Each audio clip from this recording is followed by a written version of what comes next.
Hello dear students, how are you all? So as I already told you, from the 1st of June we will start a Zoom app classes for the two-way communication with students. Fine. So हम 1st of June से start कर रहे हैं Zoom app के through classes. Hope so आप सब ने Zoom app download कर लिया होगा. Those are still not downloaded, please all the students, as soon as possible you download the Zoom app. Fine. So what we will do from the 1st of June, we will firstly I'll check the work I given in a month of April and a May. Basically I finished the two chapter 1 and 2 in these months. So hope so all of you done the work related to these chapters. Either you make a notes or write the question and answer given in the end of the chapter. Fine. या तो आप notes बनाएंगे, it's up to you, और you write in a just like in a form of a question and answer. Fine. Those students still not finish their work, warning for the students, write your work as soon as possible. जितनी जल्दी हो सके बेटा आप सब अपना work finish कर लीजिए, बिकॉज जून की जो क्लासेस होंगी वो आपके रिवीजन बेस्ड क्लासेस होंगी. हम बेसिकली जो क्लासेस कर रहे हैं जूम ऐप के, ये सिर्फ टू वे कम्युनिकेशन के, क्योंकि nowadays we are giving you a video. यहाँ पे क्या हो रहा है, वन वे कम्युनिकेशन हो रहा है. We don't know about what you thinking related to the topics and quickly what you have a problem related to the topics immediately. ठीक है, some students are sending queries, well and good, but वो direct conversation नहीं हो रहा है. इसलिए हमने जितना भी आपको पढ़ाया है, फर्स्टली हम अपने आपके उस वर्क को चेक करेंगे. Then what we will do, yes we will go through the queries and the problem related to these chapters. Fine. So you know your two chapters are finished. हम आज थोड़ा सा इंट्रोडक्शन पार्ट स्टार्ट करते हैं अपने third chapter का. Third chapter है हमारा stress. As I already told you, stress is a part of our life. Stress क्या है, हमारे पार्ट का लाइफ है. चाहे हम बिजी मंडे मॉर्निंग में हैं, कहीं बहुत ज़्यादा मेट्रोपॉलिटन सिटीज़ में हैं, लाइफ के हर एक पार्ट में, चाहे मॉर्निंग हो, चाहे इवनिंग हो, डे हो, नाइट हो, कहीं ना कहीं किसी न किसी तरह से we each and every individual are facing a stress. Fine. All the challenges, all the problems and the difficulty, and we can say the difficult circumstances of our life are puts ourselves in a stress. जो तनाव होता है, जितने भी हमारी life में challenges आते हैं, जितने भी हमारे लाइफ में डिफ़िकल्टीज़ आती हैं, वो सारी क्या हैं, हमको कहीं ना कहीं किस कंडीशन में रखती हैं, स्ट्रेस की कंडीशन में रखती है. स्ट्रेस एक इलेक्ट्रिसिटी की तरह है जो जिसको हम निगेटिव एस्पेक्ट्स में ही नहीं ले सकते हैं. Because when we have a stress, so definitely we will do the good for the particular thing. किसी भी चीज़ को अगर को लेके हमें स्ट्रेस है, मुझे लग रहा है कि मेरे वीडियोस बहुत अच्छे नहीं हैं, मुझे आपको लग रहा है आपकी स्टडीज़ बहुत अच्छी नहीं है, तो कहीं ना कहीं स्ट्रेस से हमें एक पॉजिटिविटी भी मिलती है उस वर्क को क्या करने के लिए, बेटर करने के लिए. लेकिन अगर वैसे तो जो स्ट्रेस है वो कॉमनली अगर हम देखें तो पॉजिटिव एस्पेक्ट्स का लिए है कि जब हमें स्ट्रेस होगा, so definitely we will do good for the particular thing.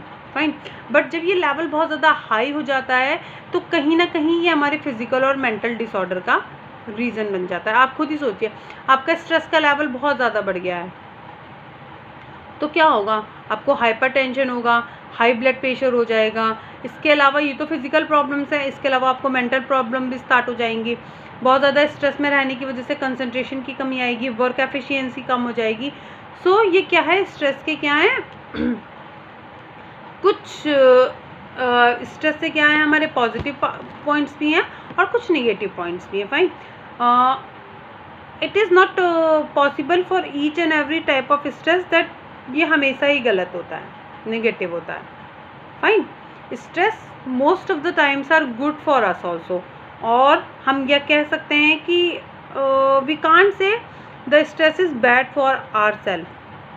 Stress may be good for our self, क्योंकि जब हम स्ट्रेस की कंडीशन में होते हैं, मुझे किसी चीज़ को किसी भी टॉपिक को लेके स्ट्रेस है, मुझे अपने एग्जामिनेशन को लेके स्ट्रेस है कि how I will face my examination. Paper शुरू होने वाले, अब हम क्या करेंगे हम उस चीज़ पे ज़्यादा कंसंट्रेट करना स्टार्ट कर देंगे। तो डेफिनेटली अगर मुझे डर है, मुझे तनाव है इस चीज़ को लेके कि मेरे पेपर अच्छे नहीं होंगे, तो मैं क्या करूँगी, ज़्यादा स्टडी करूँगी, अपनी परफॉर्मेंस को क्या करूँगी, हाई लेवल पे ले जाऊँगी। So some time stress may be cause of the peak performance of the particular task, so it may be known as a you stress. जब आप स्ट्रेस की वजह से अपना पीक परफॉर्मेंस देते हैं किसी भी स्पेसिफिक टास्क के लिए, तो वो क्या कहलाता है, उसे हम यू स्ट्रेस कहते हैं, जो टोटली पॉजिटिव वे होगा। क्यों? क्योंकि वहाँ हमारा वे क्या है, इंक्रीज हो रहा है। In the same manner you stress जब हमारे पोटेंशियल को टर्न करता है डी स्ट्रेस में। डी स्ट्रेस क्या है, manifestation of a stress that cause our body wear to tear. कहीं ना कहीं हमें हर चीज़ को सहना भी है और उस चीज़ को कहते हैं ना, wear and tear for the specific task, सहना भी है और करना भी है। तो ये वाली condition when we have a potential for the particular stress, और we can say when the circumstances are put ourself to wear और tear for the specific problem और the specific task, this is known as a distress. Fine, एक definition है stress की, write down the thing. The pattern of the response an organism make a stimuli event that disturbs the element of the exceed of a person ability to cope. कहीं ना कहीं एक pattern of a response है जहाँ पे हमारे सामने ऐसी सर्कमस्टांसेस आती हैं कि हम उस पर्टिकुलर सर्कमस्टांसेस से कोप अप करने की क्या करते हैं, प्रयास करते हैं। तो ये क्या कहलाता है, स्ट्रेस। लैटिन वर्ड से लिया गया है स्ट्रेस। स्ट्रेस जो है वो लैटिन वर्ड है, इसकी मीनिंग होती है टाइट और अ नैरो, टाइट और अ नैरो पाथ, इसकी जो सिंपल मीनिंग है।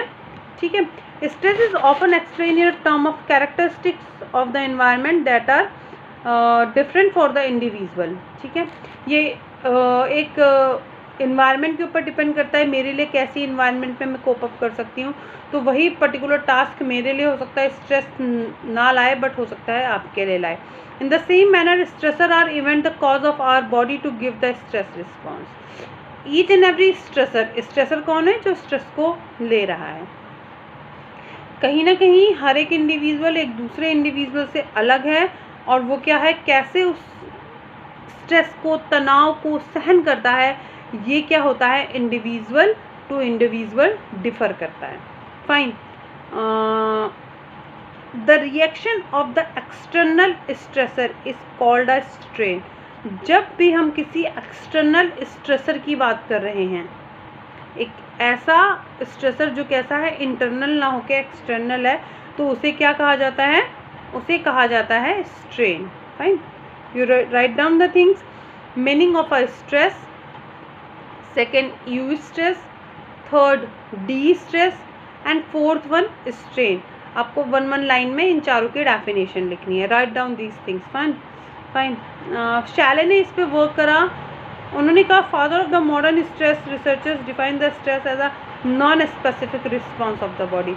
उन्होंने अपनी बहुत सारी प्रैक्टिस करी और उन्होंने इसको लेके बहुत सारी बातें कही हैं स्ट्रेस को लेके। उन्होंने प्राइमरी अप्रेजल और सेकेंडरी अप्रेजल पे बात करी है। Primary appraisal refers to the perception of a new challenging environment. जहाँ पे हम प्राइमरी अप्रेजल की बात कर रहे हैं वो क्या है, नए चैलेंजिंग इन्वायरमेंट को लेके है, एज द पॉजिटिव, निगेटिव और न्यूट्रल। वो पॉजिटिव भी हो सकती है, निगेटिव भी हो सकती है और न्यूट्रल भी हो सकती है। Negative events apprise for their possible harms, threat और अ चैलेंज। अगर हमें निगेटिव अप्राइजल मिल रहा है, हो सकता है हमें डर है, जैसे कि मैं एग्जाम में पास ना हो पाऊँ, कहीं मेरी चीज़ खो तो नहीं जाएगी। Harm is a assessment of the damage that has already been done by the event. Threat is the assessment of the possible future damage and challenge appraisal are associated with more confidence. देखो यहाँ पे negative जो events दिए गए हैं बेटा आपके page number 53 में प्राइमरी अप्रेजल को लेके, उसमें सबकी मीनिंग अलग अलग आ रही है। अगर हम हार्म की बात कर रहे हैं तो वो कुछ और डिफाइन कर रहा है, थ्रेट की कुछ और मीनिंग है और चैलेंजेस की कहीं और मीनिंग है। कहीं ना कहीं चैलेंजेस को क्या करते हैं, एक चैलेंज के रूप में लेते हैं स्ट्रेस को, और हम उस चीज़ में बहुत अच्छा करने की कोशिश करते हैं। ठीक है, सेकेंडरी अप्रेजल है which is the assessment of one's coping abilities and resources and whatever they will be sufficient to meet the harm. यहाँ पे क्या हो रहा है, वहाँ पे क्या था, रिफर्स ऑफ द परसेप्शन पे बात हो रही थी, नई चीज़ों को देखने के लिए परसेप्शन पे, और यहाँ पे क्या हो रही है, assessment of the one scoping, कैसे हम उस चीज़ से कोप अप करते हैं, ठीक है। दीज अप्रेजल और very subjective and will depend on the many factors. ये दोनों ही अप्रेजल है, चाहे वो सेकेंडरी अप्रेजल है चाहे वो प्राइमरी अप्रेजल है, दोनों किस पे डिपेंड करते हैं, दोनों डिपेंड करते हैं पास्ट एक्सपीरियंस पे, ठीक है। पास्ट एक्सपीरियंस बहुत मैटर करता है स्ट्रेस को लेके। उस अगर we have a past experience with the negative aspects, so definitely we will think about the negative manner also. Fine. So only the few things you will write down in your notebook, not too much. Meaning of a stress, strain, eustress and de-stress. This much is sufficient for you. Do your work properly. We will meet as soon as possible.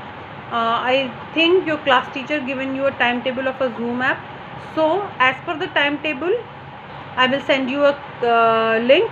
You open the link and we will directly conversate with each other. हम directly एक दूसरे से बातचीत कर सकते हैं with the help of a link, ठीक है। आपका जो भी टाइम टेबल है, मैं आपके टाइम टेबल के अकॉर्डिंग आपको लिंक भेजूंगी।